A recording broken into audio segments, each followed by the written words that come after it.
First of all, I just want to, I love sitting back here listening to these guys talk, and um, this senior group is just really a special group.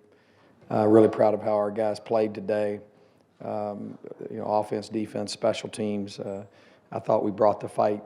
I thought we were the aggressor. I thought we physically dominated the game. Got after them pretty good. We always tend to make it interesting. But I'm just really proud of these seniors and what they've meant to me personally.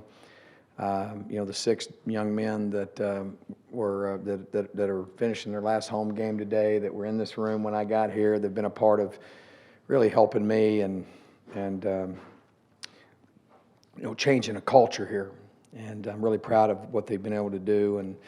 And guys like DJ Foster, DJ is really special to me, and I know special to this university in this valley, because he's a young man that from right here locally trusted us and has had an unbelievable career. I think it was his 51st game with a catch. That's a whole lot of games to start, and I loved it. They were interviewing him, and they were saying, what would you tell someone here in this valley, a young man, about what is it like to go to ASU? And he said, well, if you want to be a man, you come to ASU. And he said, because I've become a man. And that really made me feel good, because I know what he's talking about. I'm really proud of Kareem scores, great interception, and he gets a penalty, which I was searching him out, and I couldn't get to him because all the other guys were already letting him know we don't do that. But just really proud of Lloyd. Me and Lloyd go way back. Lloyd's been with me 5 years. I recruited Lloyd to Pitt from the same hometown. Grew up probably about 3 miles apart, something like that. And I'm gonna miss Lloyd. Really gonna miss Lloyd. We got a couple more games left, but I was really. My son caught the game-winning pass his senior year in high school against Lake Highlands when I was the head coach, and I almost had a tear in my eye. And I almost had a tear in my eye today when Lloyd intercepted that pass, because that meant that guy is just what an incredible young man, and I personally coach him, and just it was a whole bunch of guys, Christian and Nick and V. V 41st start today. Cherry, Longino, man, to see how that guy's grown. Obviously, all the guys I'm mentioning, most of those guys have already graduated from college, and man, I know we're going to live championship lives. I'm so grateful to them, because it's a great time to be a Sun Devil. We've really we didn't hit the mark where we wanted to this year, but that one heals you up quite a bit. I like that one. That was worth about 5 wins there. At least that's what all the fans say when I talk to them. So, but this group of seniors has really laid a great foundation, and we're going to have a brand new stadium here in a very short period of time. A new sports complex. Shows unbelievable commitment to leadership here. Dr. Crow, from Ray Anderson, we got a chance to do some really special things. And so I'm just grateful for these seniors, because I can't tell you how fragile this has been for now going on 4 years. And we've won a lot of close football games, and these guys have busted their butt and given me everything they've got, and I'm just really, really proud of them. Okay? Thanks, Tim. Ain't nothing in it. Tim usually puts something in it. Oh, we'll do that later. Questions? I love these guys, though. I mean that. Go ahead. Devin obviously had a big impact today. Can you talk about what the adjustment process was like for him coming into this program, learning this offense? He would probably tell you, if he was honest, it was pretty tough. And I'll be real honest with you. I wasn't very. It was something I had to be sold on. I've never done that. It's hard in that short a period of time to really, understand how we do things. And I'm going to tell you, it was hard for him, because how we work and how we do things, and the discipline and the structure and the rigor, not only on the field but academically and everything that we do, You know, he has been great. What a great kid. I mean, he has really been, exceeded what I thought that would be able to do in that short period of time, because it's just so, not that it's right or wrong, but it's just very different, how we operate and how we do things. And for someone to come in, it usually takes them a little while to get adjusted to kind of what we do. But I'm really proud of him. I think Mike, I'm really proud of Burke. I mean, Burke, I think, had a lot to do with that. As a matter of fact, Burke, if not for Burke, I wouldn't have done it because of their relationship. But he told me he'd make sure it got done right and it'd be transition. It was going to be a positive deal, and he did what he said he would do. And so, really proud of him. Proud of him today. I love sitting here listening to him talk. He's pretty nervous, but I like that. It's good for those kids. All those kids need to do that. Learn how to communicate and sit and do that. I think that's pretty neat. But I'm really proud of Mike Bercovici and how he's led the team. And I got after him today for the first time. I hadn't gotten after him very often, but I got after him pretty good on a couple of plays, and I liked how he responded. And I thought we had like 400 yards in the first half, 2 100-yard rushers. I wish I could just show on the screen here the huddle on the 4th down call. Boy, I did not want to do that. I was thinking about, man, I can't wait to read Doug's article, and I don't make this. I thought they were going to say that, because in the huddle I told him, I said, you better dang sure make this thing, because first I got get the punt team. No, don't get the punt team. Get the punt team. Call timeout. Get the punt team. No, and then Coach Schlogan said, Coach, the rules say punt it. We're playing good on defense. Punt it. And then V didn't say much, and those guys and Nick said, hey, run the ball. We'll get it. I said, well, you guys better make it. It'd be really neat to watch that, because I wasn't a very, I didn't look very professional, because I was really concerned about that, because that was really a difficult call that we went back and forth on about 7 times in about 20 seconds. But I knew it was going to work the whole time. Coach, DeMario obviously tried to stay in the game, had to come out after one more play. Any update on him and whether you might have him next week? I haven't heard anything yet. He's a tough kid. He should be okay.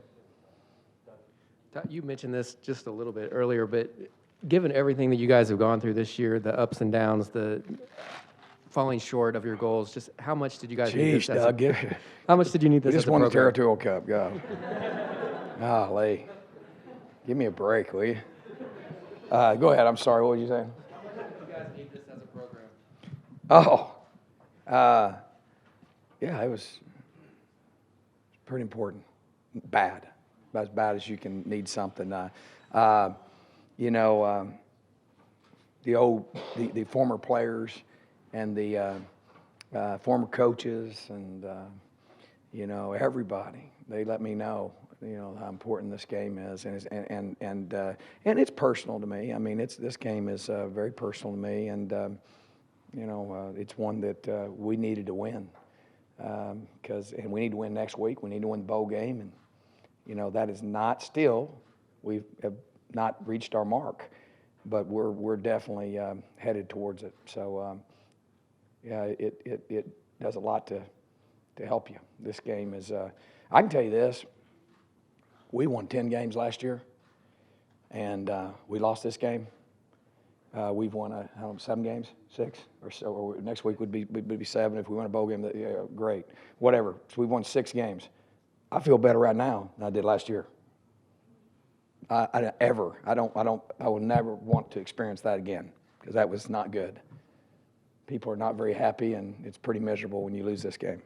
Coach, what was Kareem's situation in the last week and a half, and what kind of sparked the decision to put him in there? Kareem, he was hurt. He had an injury. He had a upper leg injury, and he wasn't able to play. It happened in the mid part of the week, late in the week in practice, and he wasn't able to play. Really proud of Solomon Means. Solomon got the start tonight, a corner, never played free safety ever, and started there at free safety. And so Kareem got well this week, and so we played him in nickel, because Solomon is our starting nickel corner. And to me, it was weird. I was going home because I was going like, man, because I was watching the receivers going like, man, the receivers are really good. And, man, we got to have some speed.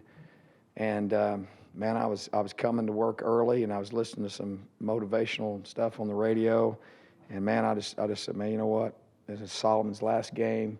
He's one of the finest young men in the program, great character. I just called him and said, hey, you're going to start at free safety this week, man. It's going to be the best game of your life. And so I'm really proud of him. He's someone that I wanted to mention. But playing Kareem was just he was ready to go. We started Solomon because, Kareem wasn't able to practice the whole week. So that worked out good. Those guys, Kareem Orr is going to be special. He's got special ball skills. I mean, he's got a knack for finding the football. Really proud of Solomon, though. That was his first, I think maybe his first career start. And his last home game, so that's pretty cool. Played really well. You mentioned Mike earlier, and we know his story pretty well of sacrifice and commitment to this program. What are your emotions seeing him get this sort of payoff in this game? Yeah, I mean, I think that was big for him. I really believe this. Every former player that I talk to, and obviously Coach Cush, says, hey, let me tell you something. How you're measured, first and foremost, as a Sun Devil, did you get it done in that game? Period. Now, everything else past that is big. We have our players, our former players, write messages about this game. We had one of the players that wrote the message about the '87 Rose Bowl and how, man, they won the championship, the conference championship, they won the Rose Bowl, but the one thing that they still have a bad taste in their mouth about is losing this game. And so, man, it's just so, I really appreciate them doing that, because the magnitude of this game is really, really big, not only to our players, but to our fans and to everybody. And so forever, Mike Bercovici got it done. And so that's a big deal. And that's, we didn't win the Pac-12 championship, but I have people tell me they'd rather win that than the Pac-12 championship. So I'm not going to comment on that, but pretty dang important. I know that. I'd like to win both of them. You guys had 4 takeaways in Washington's last 4 possessions last week, and then this week in the fourth quarter you had 2 pick sixes. How big has forcing turnovers been in closing out games for you? Pretty big, man. I tell you, I was so infuriated because, we had played so well, and I mean, we get a 90-yard curl route. What was that? I mean, how does that happen? I mean, how do you go the whole game and play like that and then give up that? And so I think they just do that to agitate me. And so I was pretty agitated. But when you get them in that situation like that and you can tee off and then you kind of back them up, and we got guys, just really good athletes making plays. And so, you put a little pressure on quarterbacks and they'll throw it to you. So that was big. It was fun. It was exciting. Just having faith in our guys that we're going to get it done and finish. And, man, I love finishing that way. I love those pick sixes for touchdowns. And, I tell you what was interesting is, I showed them every single turnover I think we've ever had in this game. And the last thing I showed them was Damaris Randall's pick six. I was saying, man, this is what you want to do. And I said, see, I slowed it down. I said, man, I wonder what that feels like right there. It feels pretty good now. Ain't much make you feel like that. So we had some good. I was really proud, man, especially when Lloyd got his. What did you see from either Arizona's defense or even your own guys that encouraged you to take those deep shots early in the game? Mike and the staff did a great job of, I think, preparing and planning. And what happens is that we can run the ball. And when we're physical running the football, you got to load the box up to stop us. And, we run the ball and make 6-7 yards. And people got 7-8 guys in the box. And so that squeezed them down there, and we just found some things. And he did a great job of making the call, and guys did a great job of executing. But I think it had a lot to do with us controlling the line of scrimmage and pounding and being physical. Todd, just wondering what it felt like going through that third quarter, some offensive struggles. They have the 95-yard touchdown that you talked about earlier, and then you responded with one of your longest drives of the season on offense and got a touchdown to put it up 2 scores. What was that that whole feeling like on the sidelines going through that third quarter after you had? Yeah, it seems, I don't know. And I need to quit talking about it because I always tell them, like, hey, now, man, let's don't have a letdown, man. Let's don't have, I need to shut up. I think I keep making us have a letdown because I don't know. I don't know. It was not, I was concerned.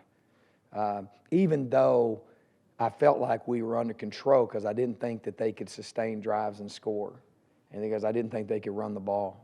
And so if we didn't give up cheap ones in the air, I thought they were going to struggle.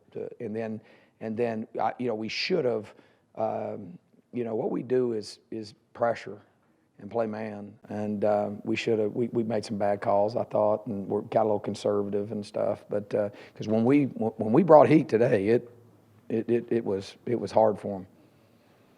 Thanks, everyone. All righty. Go Devils.